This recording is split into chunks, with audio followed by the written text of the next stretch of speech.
great to see you here today, and it's good to be with you. And I know we have those online who are watching. We welcome them as well. This is an unusual day for us because of the weather and the rescheduling of our services.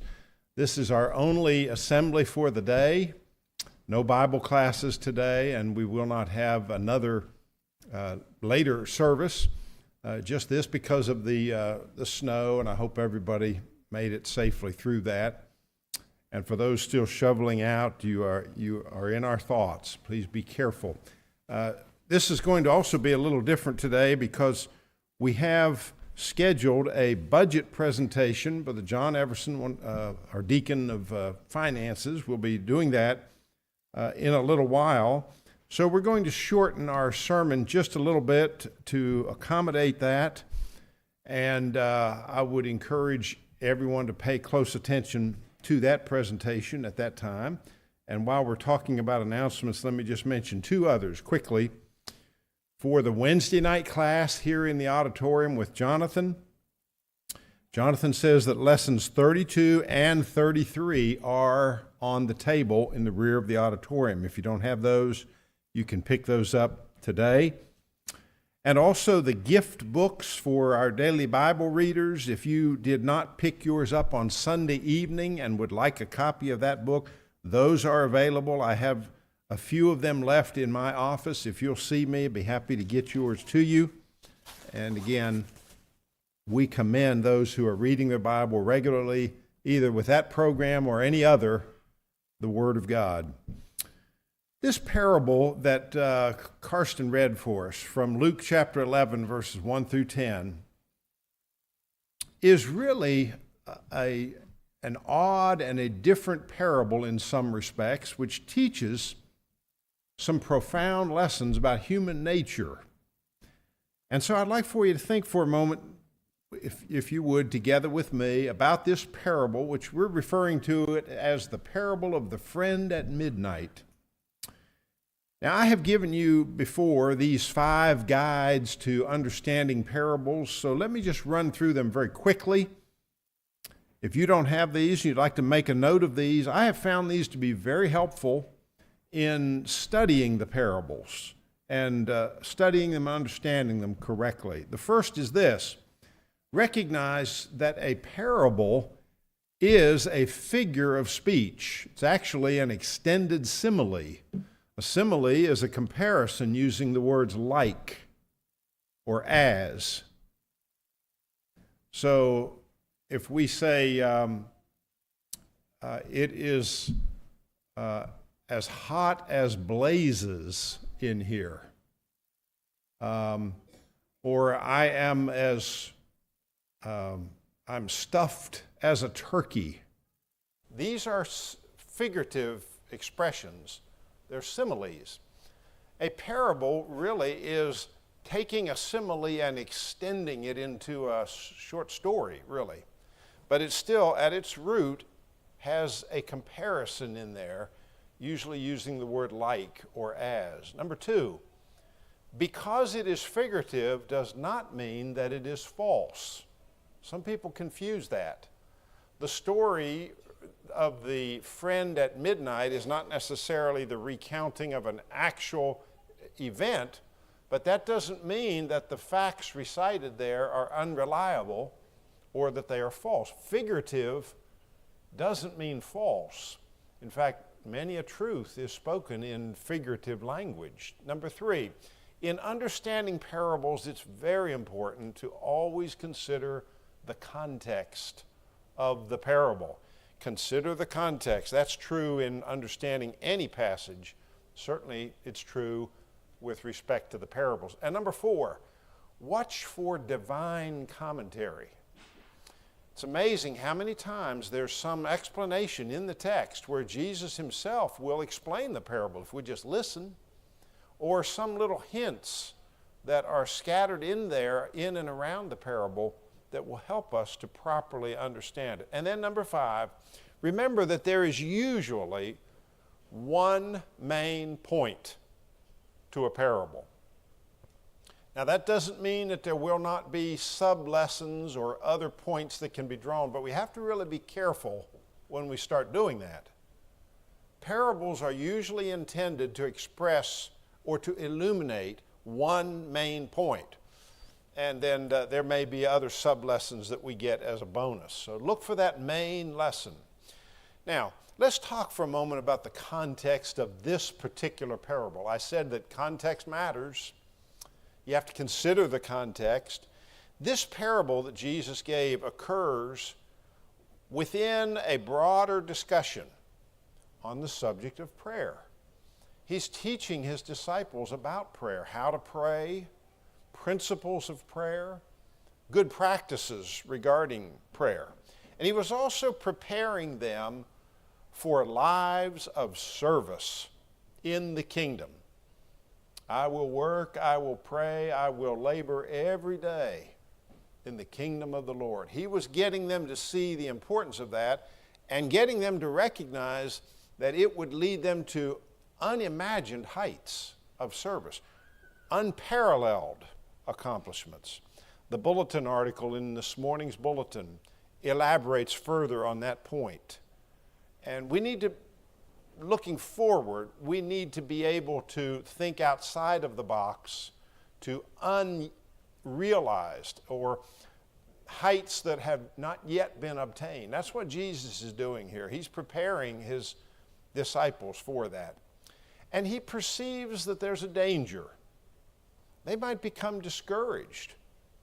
Once they really launch into the Christian life, particularly after Jesus leaves this earth, they're liable to become discouraged when persecution sets in, other difficulties and problems. So that is the context of the parable of the friend at midnight. Now, may I give you the key to this parable in my judgment? If you are having a little trouble understanding what is the point of this parable, please remember verse 8, and particularly one key word in that verse. In the New King James Version, this verse reads, I say to you, though he will not rise and give to him because he is his friend, yet because of his persistence, there's your word, persistence, he will rise and give him as many as he needs. The word persistence carries an image in our minds that is helpful. But may I suggest to you that there's a little more to it in the original word that's translated here. We would pronounce this word anaidia. And it's really a combination word or a compound word. The A there, if you will, at the beginning suggests without or in the absence of. And the rest of the word carries the idea more of timidity or bashfulness. You begin to get what Jesus is saying there. To ask with this type of persistence is to ask without shame, without timidity, without bashfulness, without holding back. We might think of the word bold as helpful, or persistent to the point of actually being surprising. I was surprised at how bold he was when he made his request. There's an old English word, importunity, that the King James uses and the American Standard use, which is probably a more precise word. The problem is we don't use that word very often. So we're not really as familiar with the meaning of that word. But what the word importunity means is someone who's not only persistent, but somebody who's actually on the bold side, asking, if, as it were, without shame, without holding back, and without bashfulness. Now, keep all of that in your mind, if you would, as we turn to another passage, which will help to understand this one. Turn over to Luke chapter 18, where Jesus is talking about a very similar principle. And I think teaching a lesson that maybe is expounded here, perhaps even a little more. Verse 1, and he spake a parable unto them to the end that they ought always to pray and not to faint. Now stop. Remember what I said about look for divine commentary? There it is. Verse 1 tells you the purpose, the main objective of this parable that he's about to relate. It is so that people will always pray and not faint, not give up in prayer. Don't get tired and quit asking. That verse 2. There was in a city a judge who feared not God and regarded not man. Have you ever known a judge like that? I think maybe I have known one or two like that. This guy didn't really have any respect for God, and not only that, he didn't care what people thought about him. Now, Jesus makes a point of that, I think, because that sets the stage for the lesson of this parable. He fears not God and regards not man. And, verse 3, there was a widow in that city, and she came oft unto him, saying, Avenge me of mine adversary. Verse 4, and he would not for a while. But afterward he said within himself, Though I fear not God, nor regard man, yet because this widow troubleth me, I will avenge her, lest she wear me out by her continual coming. What's he saying? I don't care about this case. I don't feel any sense of duty to God. I don't have any higher motivation here. But you know what? This woman is a pain in the neck. And I'm going to give her her request just so she'll leave me alone. And the Lord said, verse 6, Hear what the unrighteous judge saith. That is, get the point of this. Jesus isn't commending that kind of attitude. That's not the point. Verse 7, Shall not God avenge his elect that cry to him day and night, and yet he is long-suffering over them? I say unto you that he will avenge them speedily. Nevertheless, when the Son of Man cometh, shall he find faith on the earth? What is the point? The point is that we should never give up praying. Never stop asking God.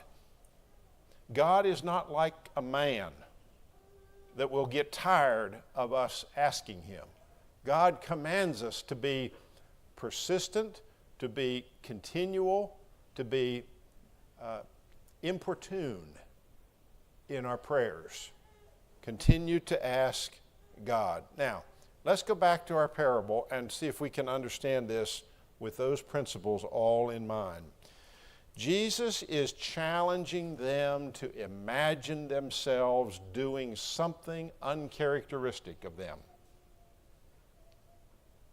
It's as if he's saying, none of you would do this, but picture yourself getting company late at night. Now, in the Jewish culture, when you got company that came to your house, what did you do? It's not limited to the Jewish culture either.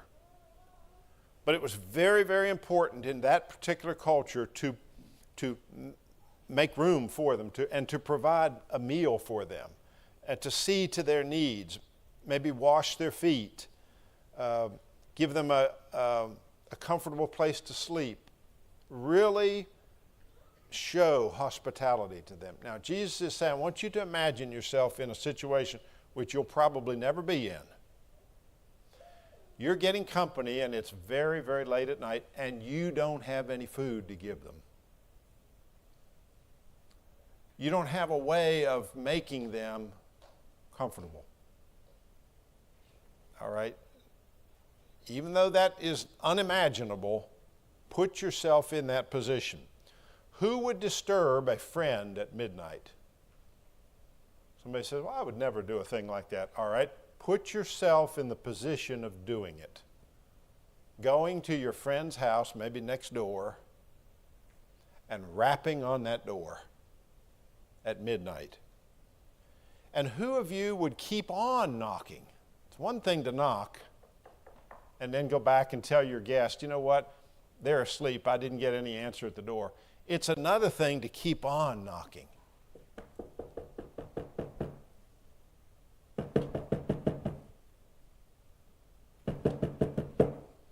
Aren't you going to answer the door if you're in there? Yes.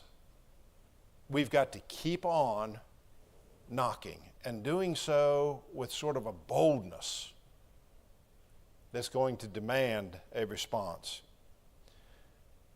Most people wouldn't do that. They wouldn't want to do that. Now, also, who would be so bold as to ask for a favor? Assuming they do come to the door,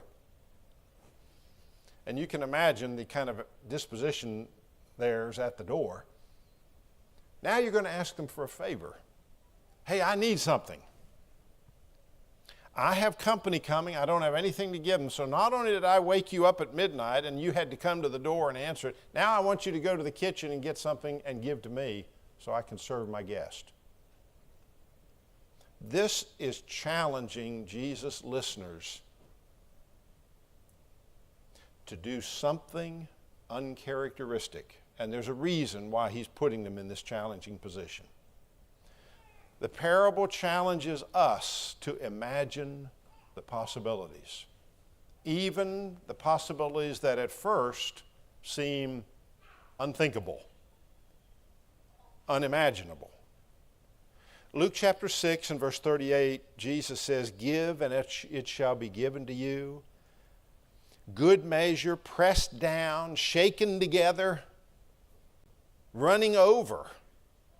See, is there any other way he could have described that? "Shall they give into your bosom, for with what measure ye meet, it shall be measured to you again." Or Ephesians chapter 3 and verse 20. Paul says, "Now unto him that is able to do exceeding," notice the modifying word, exceeding abundantly, another modifier, above, there's your third modifier, exceeding abundantly above all that we ask or think. Paul is placing our God in a position of extreme power and glory and might.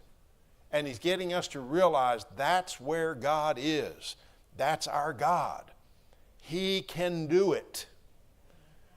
He is able to do exceeding abundantly above all that we ask or think. Sometimes when we pray, I fear that we limit God in our thinking. Oh, God can't do that. That's not realistic. Jesus says, imagine the possibilities now. Go and do something uncharacteristic. Pray to God and ask Him and continue to ask Him for something that is extremely, extremely important. Finally, this morning or this afternoon, we apply the parable with a couple of points. Number one, as I mentioned, don't hesitate to think, as we say, beyond the box. Don't limit your thinking in the church and the work of the church and your role in the church. Don't limit that to the box of what you have done in the past, or maybe what you are confident and comfortable in doing. There may be something greater in store for you. Remember, God is on your side if you are His. If you are a child of God, a follower of Jesus Christ, all things are possible with God. Number three, the answer to our prayers does not depend on our own power or ability. And number four, God is not limited by our imagination. I have known of congregations that have engaged in great works that members of the congregation couldn't even imagine at first. But guess what? They were serving a God who could imagine that, and a God who could bring it about. Don't be afraid or too bashful to ask God, even when it seems like it's something a little on the unrealistic side. What is impossible with men may very well be possible with God. The parable of the friend at midnight. This morning we extend heaven's invitation to those who may be subject thereto, who need to respond in obedience, who need to come confessing Jesus Christ and being baptized for the remission of their sins. If that applies to you, you're subject to that call, would you come?